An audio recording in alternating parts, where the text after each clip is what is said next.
Sego, Zegwego, and welcome to another episode of Onkwarihwashona. We are pleased to provide you with news and information from the St. Regis Mohawk Tribe's divisions and programs. We're happy to share all the work that is being done to help build a better tomorrow. I'm your host, Brendan White.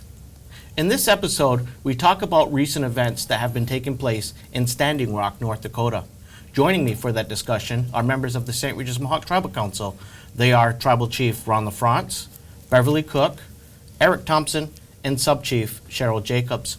Now, before we begin, perhaps we can provide our viewers with an overview of what are we seeing out there? What is happening in Standing Rock? Well, there's a lot happening. There on Friday there was a big to-do with the construction company came in with bulldozers, and they also brought in a private security force. The people that were at the protest site crossed the line onto the property, and they were met with attack dogs. Some people were bitten. There's even footage of one of the protesters getting manhandled by one of the security officers. I spoke to a friend that I met there on Saturday night and asked him if this stuff was true, and he said it's absolutely true, and that it there were more and more protesters coming onto the actual site. They tried to push them back with the dogs, and some of the dogs were like vicious attack dogs. And a child got bit, and a pregnant woman got bit, and there was many men that got bit. And as more and more people converged onto the site, they backed up and they got in their trucks, and then they eventually went away. But and there was also a police helicopter that was circling around top, and our friend out there is very concerned that this is one of those stall tactics that they're going to or force the judge to make a wrong decision, and by saying that, well, look at what the Indians are doing, they're not abiding by the court order, when there was an injunction that was they're supposed to halt construction. And then they did go in and they did unearth some burial sites and some burial cairns, and so when the people found out about that, they were extremely upset. Because they were actually, my friend told me that they're working at night as well. So they're getting more brazen, and they started doing the work during the day, and they were met by the protesters, and he said there was at least 3,000 people that had gathered that evening. If you saw some of the pictures that were on social media, it looked like it was like a rock festival. The cars were lined up on both sides of the roads, and even in the camp, people had their lights on, and was truly an amazing sight to see. Now, you say halt construction. That was from a ruling that a federal judge made on August 24th for the construction of a Dakota Access Pipeline. What is the Dakota Access Pipeline? Well, it's a pipeline that goes from South Dakota to and then it comes in through North Dakota. It goes through Iowa and then eventually ends up in Illinois. And what they're saying is that it's going to be able to produce about 750,000 gallons of crude oil per day. And there's that whole thing about, it's one of the ways to combat the reliance on foreign oil and stuff like that. But the bottom line is it's dirty. You're talking about crude oil that's coming, 1,700 miles in a pipe under the ground in parts where it's going to be exposed. And it's just not good for the environment, and more importantly, it's not good for people. There's about 10 million people that can be affected if there is a leak. When Cheryl and I were out at the camp, we met some people from Pine Ridge, and they remember when some of the uranium mines, when they leaked into their aquifer, they had to truck water in. And they're still trucking water, and it's not safe. So if you're looking at, a small little Indian reservation, think on a grand scale when there's 10 million people that could be affected by, a spill. And there's been 2 or 3 spills in the last couple of weeks. One in Yellowstone, there's been a couple in South Dakota. So we know that it's not safe. It's not a matter. It's not a matter of when, of if. It's a matter of when. And one of the dangers, I think, particularly with this project, is that it's not all above ground. It goes below ground.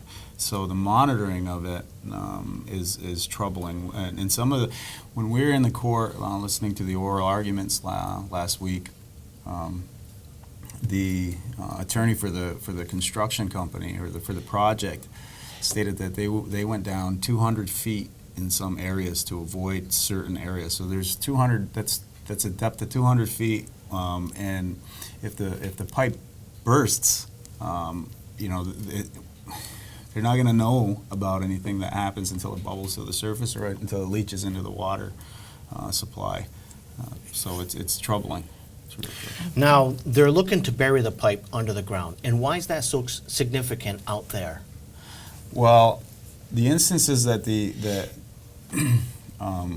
we were privy to that were brought up in the court case were instances where they had consulted with certain tribes. I think there were 3 tribes that they had consulted with. So in an effort to show that they had meaningful consultation and that they took those tribes' concerns seriously, when they came up on an area of concern that was pointed out by the tribe, rather than going around it, they went under it so as to not disturb it, and that was the depth that they chose to go. Now, consultation, who would have been responsible for consulting with tribes? And did that happen with Standing Rock? Well, it's the Army Corps of Engineers. I think they both have consultation processes that had to have been adhered to. It's a $3.7 billion project, and it's been ongoing for at least 3 years. And as Chief Lafrance pointed out, it spans over quite a bit of territory. So they've had consultation with different tribes, and they've had, to varying degrees, I'm not privy to how those consultations went, but they were part of the briefs, and that's part of what the judge will be looking at. With Standing Rock in particular, I think they felt that meaningful consultation wasn't going to be entered into, so they chose not to participate.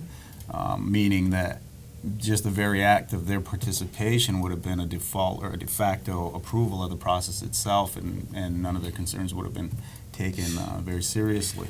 Now, is there a federal statute requiring consultation and executive order? Yes, there is. One of the interesting things too is when they consulted with the city of Bismarck, they did not. The city itself did not want the pipeline coming near their territory, so they have, once again diverted the pipeline to come through the Standing Rock territory, and it's just really on the edge of the territory where this site is taking place.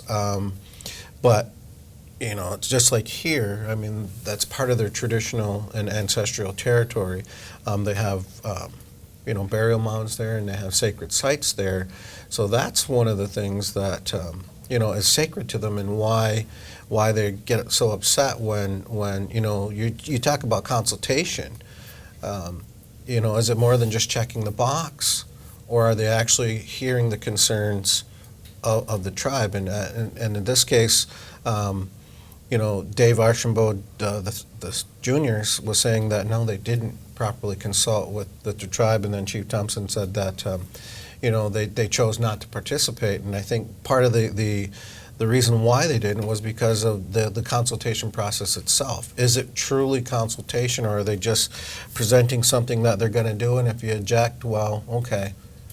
Or if you object to what they're objecting to, is that going to halt construction? In this case, we see that it didn't. And I think that part of the consultation process it's overly narrow, because it seems to be that they're only addressing where the pipeline is going, right? They're addressing any sites or any areas of concern along the pipeline.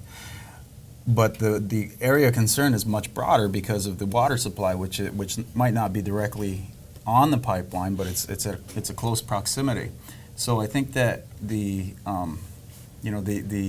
it's too narrowly confined into where the actual pipe is going to go, not what it would happen should the pipe burst. And in terms of getting the stay or the injunction, they had to demonstrate imminent harm, and because they hadn't actually started drilling beneath the lake, they couldn't demonstrate that. They couldn't say, well, the pipe could burst or the pipe could contaminate the water source in the court case. So they had to point to the disturbance of ancestral lands and historical sites as the imminent harm. So when they went to court, that's what they were arguing for. And to try to get an entity like a court to understand what Native people's connection is to the land is really difficult, because they can make it sound almost, you get the feeling from the judge that when you say, well, this is, where the buffalo roam is really important to us, there's a connection to the land and to beneath the land, to the water sources that are underneath the surface of the land, to the heart of Mother Earth. You can talk like that and Native people are going to understand it, and when you go to a court, they're going to say, oh, where the buffalo roam. Where did the buffalo roam? You're speaking two different dialects, and that becomes really frustrating. So going to court, when they extended the stay, it was because they hadn't started digging. And when they came and started moving the earth, it's a really common tactic that's used to incite the people who are trying to be peaceful, who are trying to use prayer, who are trying to maintain a certain stature within the protesters themselves, the people that live there, and for them to incite is a tactic that's used quite often. And I really was impressed in the face of those dogs and the mace that was being used on the people, that they really contained themselves well. So it's complicated, and if we could argue, or they could argue that the pipe is going to burst, then that should be another argument immediately as soon as if they start. I'm not hopeful. Sub-Chief Jacobs, you accompanied Tribal Chief Ron Lafrance out there. What was the overall feeling that you received being out there? Well, I'd like to start out by saying part of the reason why that we had attended was the week prior, Chief Lafrance and myself were actually in an environmental conference in Mohegan Sun.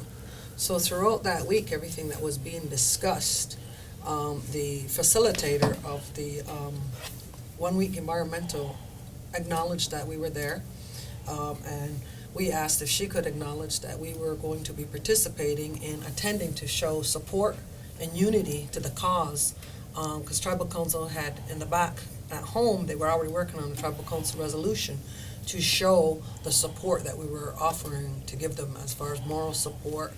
So Ron, Chief Lafrance, sent word back from Connecticut seeing if anybody was interested in going. So the strategy was the two of us would go there, and then the two chiefs, Thompson and Cook, would go to Washington, D.C. And so getting out there when we arrived, we didn't realize at first that two community members were also heading out that way. But when we got out there through Facebook and speaking with Philip and Mary Gray, we met up with them down the road. But when we first arrived down there, we had a couple from there that escorted us around. We didn't go through the barricades to get in there. They weren't allowing anybody to go in through the 1806 is the highway that runs through it. So that was all barricaded off. So we had to go around Highway number 6, which took us probably 20, 30 miles out of the way. Then we had to cut back across.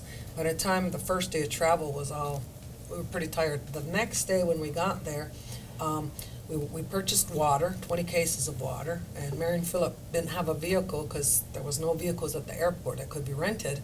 I mean, there was thousands of people already there the weekend prior to that, like 3,000. So when we actually got to the main camp, because there's two camps out there. There's the site itself, where they halted the construction, where the flags are all being shown. Along that fence, up on the hill there is where the construction excavator wasn't working. The main camp, huge area, huge grounds. There was thousands of people there. Then the third camp is called Sacred Stone, and there's a story as to why that burial, the grounds is so sacred to the people. So after we got there the first day, it was a ceremony of an eagle. They were releasing 2 injured eagles back into the natural environment, the wilderness. And the local wildlife guy, he worked very closely with the tribal wildlife guy. And them two were really close. They had a really good working relationship. They did a pipe ceremony that day, and it was a feeling of calm. It was just so spiritual that first day. It was just like you were in awe to once things got started. With the women were on the one side with their pipes, the pipe carriers. The men were on the other side with their pipes, the male pipe carriers, then the drums. But there was a spiritual elder, Ron, you remember his name. Arva Looking Horse. Very, very well-known, famous man for spiritual leadership and guidance and that. And he spoke, and then when the ceremony started, when they released those eagles, it was just those eagles went to the river. They went up to the sky, and then they headed up towards the river, and everybody just turned, followed, watched them with their eyes and everything. Then you look up on the hill, and there's cars lined up with horses in front of them, and in front of them, the veterans are carrying flags, and some more horse riders and vehicles. So they come into the main camp now, down in. When they get off their horses, and Ron, you were, and Phil were over where some of the younger guys were, the younger guys that were on horses, and I kind of stayed in the back where the veterans were. And we got some of that on tape and sent some of those things home too, for the community to see. And it was just so peaceful, everything, but every word that was spoken to us. When I introduced myself as where I was from upstate New York, the Akwesasne Territory, Mohawk Nation, and I pointed out where Ron, because we were spread out, introducing ourselves, wherever Ron was. I said, we have a chief here also, I'm sub-chief. We have 2 chiefs in Washington, D.C. also for the court hearing, and they were just, we are so appreciative of you guys being here and your people in Washington. It was a proud moment to be able to go out there and be there and feel so like the unity. They were from all over the country. And we saw some of those photos in the most recent issue of our local newspaper, Indian Time. But I kind of want to talk about something else. Earlier this summer, you had an opportunity to participate in a congressional roundtable on environmental injustice. Now, what was that discussion, and what are we hoping to accomplish with those talks? Well, there's a parallel that runs through. It's a common narrative, and it's all throughout Indian country. And what we had hoped to do was to bring some focus and some attention to the fact that a lot of Superfund sites, a lot of environmental justice areas are located either in or around Indian country. The statistic for it, I think 30% or 50% of all the sites, of Superfund sites in the country, I think they're located adjacent to or I think there's in 52 Superfund sites near Indian territories. So it's our hope to bring attention to that and focus to that, to change the process with regards to consultation, with regards to the effect that tribes can have within the area of remediation of the sites, cleanup sites, the consultation process.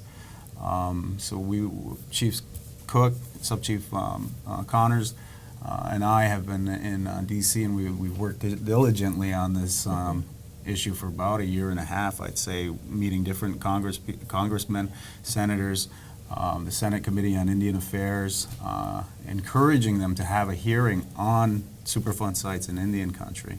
So Congressman Ruiz held this roundtable to discuss environmental justice concerns with various nations, various tribes throughout the nation, and it was timely. It preceded all of these events, but I think it's a common thread that runs throughout our territories, and there are similar concerns with regards to the water, the air, and the contamination of the land. Very important. And again, it parallels what we're seeing right now out in North Dakota. Now, there was an overall message that the Standing Rock Sioux chairman has put out there, and I'm hoping you can share what that is, and we're hoping that people who are in support can continue to honor that wish. That it be a peaceful, spiritual protest, that many things can be achieved through prayer or kind thoughts that are extended to other people, And I know that it's their wish that harm not come to anyone on either side, but that they have received advice and counsel from their spiritual leaders that it should be a protest that's led by prayer and that type of thought. And I think when we were in D.C., when that type of positive energy and well-wishers come and support you that way, that it gives you strength.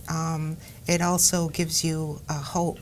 And sometimes the situations that we face when we're dealing with the government, or especially court systems, do not always go in our favor. And the fact, though, that we continue to stand up and to voice our concerns and to try to make right what's been made wrong is really important.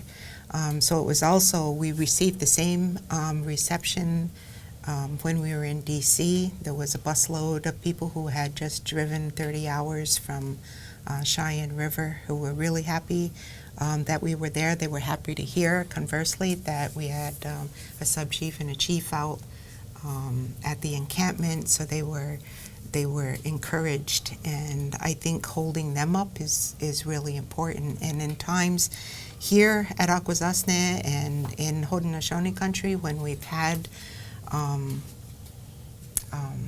crises in the communities, and whether they were internal, external fights that we had to make, that the help of our relatives from out west and across Indian country, South America, we've often had people travel many miles to come and to give support. So I think it's we're related. We're all part of this creation, and so when there's something as important as this happening, we need to stand up for it, and that's what we try to do. It feels like we're just one big family there supporting each other, and we're seeing support grow. I think when you guys went, there was probably 70, 80 tribes represented. It must be well over 100 by now. But we're seeing other people who are also prominent step up. We saw Vermont Senator and Amnesty International. Yeah. They were on the grounds on the main campground. Leonardo DiCaprio was there, Willie Nelson and Neil Young were there. The young actress from No Fault of Our Stars, or whatever that movie. Susan Sarandon. Susan Sarandon. There's Pharrell. been Pharrell. Lawrence O'Donnell did a very nice piece on MSNBC. He was actually at the camp. Now there's over, I think, there are like 121 different nations that are represented. There were some Indian people from South America showed up on Saturday. There's Aborigines from Australia. So it's gathering support, and that's really what they wanted. And when Chief Cook was talking about leading this protest in prayer, when we were there, Cheryl and I were there, they have basically daily classes in nonviolent demonstration actions, like holding hands, locking arms, because as Indian people, when we get confronted, we like to be just as confrontational. They're training them how to basically just look the other way. And if you've seen some of the videos when the attack dogs were on them, they were in a group. But you'd never seen them to lash out or strike at the dogs. They were just pushing themselves. There was one guy who hit one of them, but if you're getting bit, that's human instinct, is to protect yourself. But what they're doing in the camp is they're telling people that if you think that this is going to turn out in a violent way, then this is not the place for you. Because that's just how they want it to be, because we all know as Indian people that if we all show up and there's one hothead and things blow up, that's when everything goes bad, and they don't want it to turn that way. Like what Sub-Chief Jacobs was saying earlier, is that every place that we went there, we were welcomed. Even in the hotel, There was people out in the morning or even late in the evening just sitting there conversing, and they come up to us and want to know where we were from. Wow, that's a long ways to come. We're so glad that you came here to help show support. And we went to the Tribal Council building in Standing Rock. We're well received. It's just a great feeling to be a part of, knowing that you're a part of history. And I mean, this is very historic. I don't know how it's going to end, but I hope it ends peacefully. I just wanted to say, when we went to D.C. too, it was the same ceremonial practices that were happening as people started to arrive. There was sage that was burning. People were smudging. There were spiritual leaders that were conducting greetings and prayers in their language. There was singing. It was all very friendly, and I think we were really happy to see relatives and friends from Haudenosaunee country arrive. There were 2 buses from Onondaga, and some of our community members rode down with them. It was a little bit last minute planning, so that we weren't able to supply a bus. It was but they were able, Onondaga had room on their bus, so they were able to take some community members from here. And I think in those instances, any kind of division, disagreements that happen, within the community dissipate, when you're there for something that everyone believes in, Mm-hmm. and everybody can get behind. So it was really nice to be able to stand with other people from Haudenosaunee country as well. And I think that always means something, to other Indian nations when Haudenosaunee representatives show up. And that's been part of our history, dating back to Wounded Knee. Vic Camp shared a good story with us about Wounded Knee, Leonard Pouncey story. And that was one of the last camps when we met this man, and he's grew up very rough he was from Pine Ridge Reservation, and his mom was cooking supper when we got there, all 4 of us. And he shared a story with us about how he was raised on Pine Ridge and what happened, because his mother was part of what happened with the Leonard Pouncey, that whole incident. And they offered us supper, and it was wild rice and buffalo burgers and corn. And we were a little nervous because she offered it to us, and we wanted her to eat first, his mom, just Vic's mom. And she wouldn't allow it. She fed us all first, and she started a new plate of cooking her buffalo burgers and that, and she ate last. But Vic is a spiritual leader now, too, out there in his community. We also met another young man named Wynn, right? I met a lot of veterans. Like I said, they were just so appreciative. I never heard that word so much of having gone out there to... When they unloaded the water, I was trying to take photographs, but Ron, Philip, and then guys just came over and started helping unload the water. And the food and everything that was being donated, they were all logistics. They set up in tents and whatnot. They had a sign-in process to where you were from and things like that. We didn't realize that till the next day, but we got signed in. When you're getting ready to leave. Yeah, we got signed in. And the last day we were leaving, Ron must have stood there for probably a half hour or longer videoing the drumming that was going on. And I had to sit down. I was standing up too long, but there was a veteran next to me who was just so appreciative of you being out there.